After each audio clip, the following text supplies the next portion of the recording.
સ્વાગત છે ચેનલ છું આપણા કાકાના ઘરે. કાકાનું ઘર આમ છે ગાઈસ, અહીંયા બધા ખૂટિયા છે.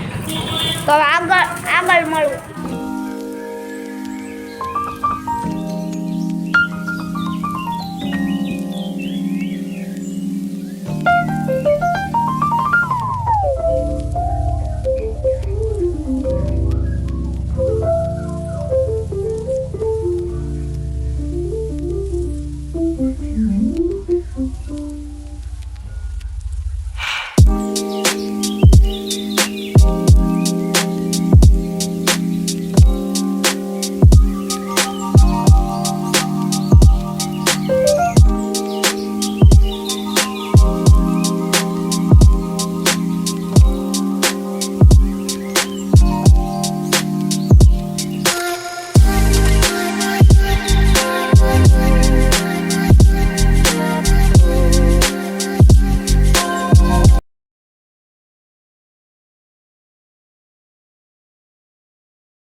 तो लाइक कर देजो भाई.